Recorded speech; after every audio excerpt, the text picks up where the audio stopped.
Unfortunately, these are dramatic times. Europe might very well be on its way to destruction. The Europe you know from a tourist point of view, of the Europe you know from the stories of your parents, of friends, of families, is on the verge of collapsing.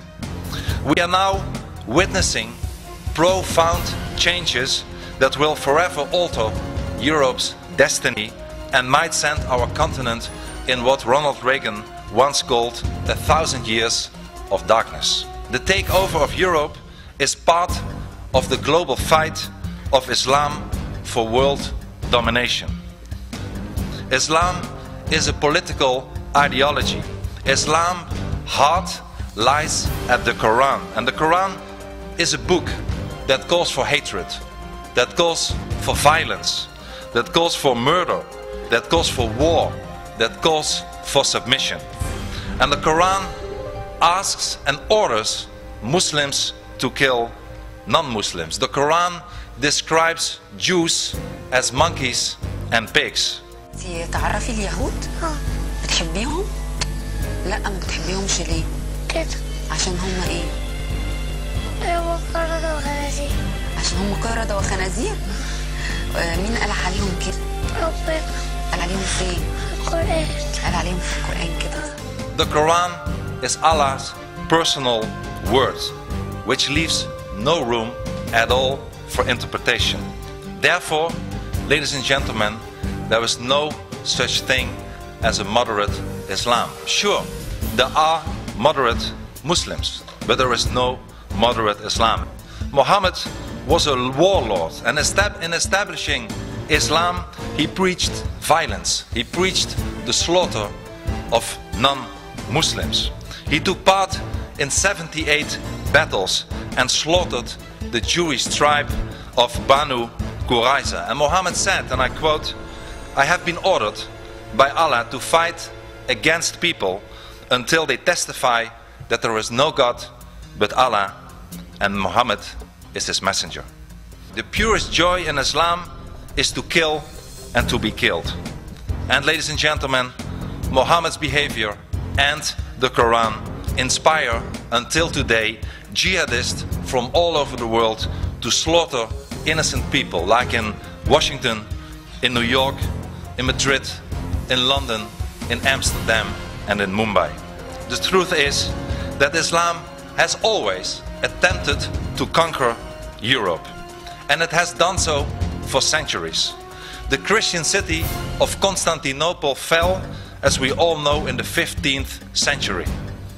And now, in the 21st century, Islam is trying again. This time, not with armies, but through the application of al-Hijra, the Islamic doctrine of migration. This doctrine, al-Hijra, is based on the example of Muhammad, who, as you know, migrated from Mecca to Medina. And the Libyan leader, Muhammad al-Gaddafi, said, and I quote him, "We have today 50 million Muslims in Europe. There are signs that Allah will grant them victory in Europe without swords, without guns, without conquest. Those 50 million Muslims of Europe will turn Europe into a Muslim continent within a few decades." For the first time in world history, there are dozens of millions of Muslims living far outside the Dar al-Islam, the Islamic world, and that poses an enormous threat to us in the West. Ladies and gentlemen, the al-Hijra may be the end of the Western civilization as we know it. My country is in the process of becoming Hollandistan, as Europe, as Badior stated correctly, is becoming Eurabia.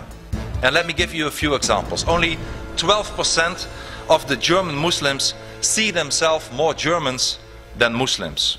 And churches all over Europe, churches are emptying out, whereas mosques are shooting up like mushrooms. Medieval phenomena as burqas, as honor killings, as female genital mutilation are becoming more and more prevalent. An hour before this footage was recorded, her father had tried to murder her. A month later, he succeeded. Banaz Mahmoud was just 20 years old. She just wanted to get out of it, be a free person, be allowed to get out of the house when she wanted to. You know, not be locked up and be told what to do. But that attitude was too much for her father. He beat his daughters with his shoe and called them whores just for wearing makeup. When he discovered Banaz had a secret boyfriend, Mahmoud and his brother Ari decided to murder them both. On New Year's Eve 2005, here in South Wimbledon, passers-by found Banaz running through the street, covered in blood and pleading for help. Banaz made her way to a cafe down here on the main road and the police were called.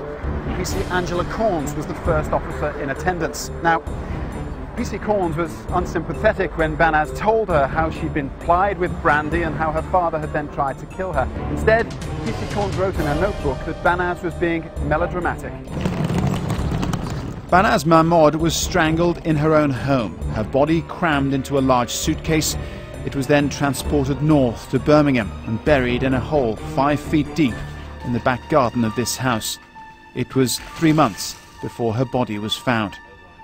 Sharia statements, Sharia testaments, Sharia mortgages, Sharia schools, Sharia banks, yes, even in the United Kingdom, Sharia courts and even Sharia Barbie dolls. We all have it in Europe today.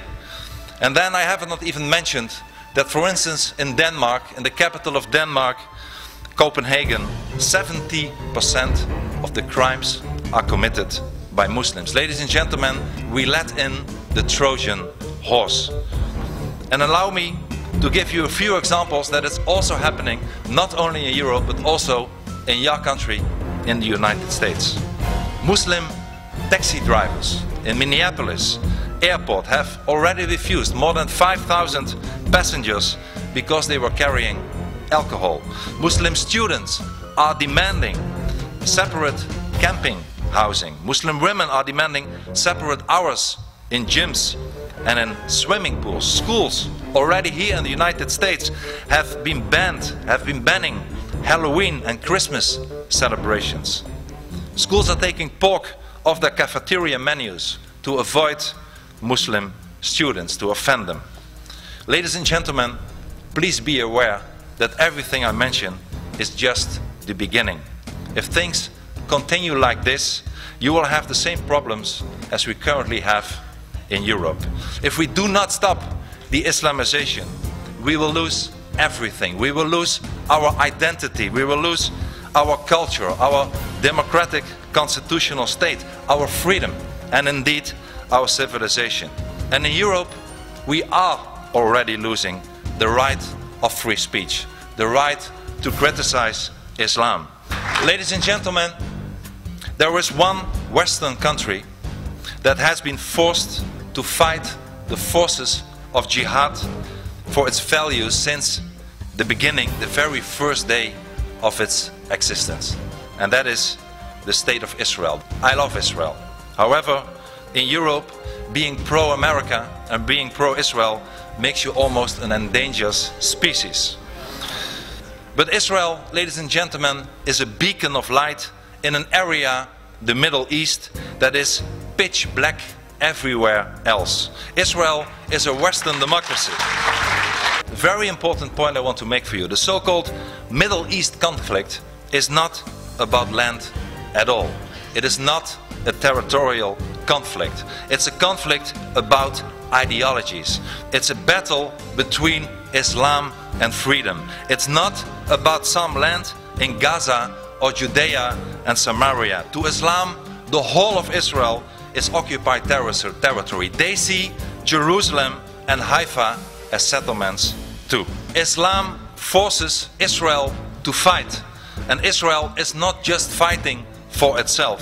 Israel is fighting for all of us. We all are Israel. Israel fights for the entire West.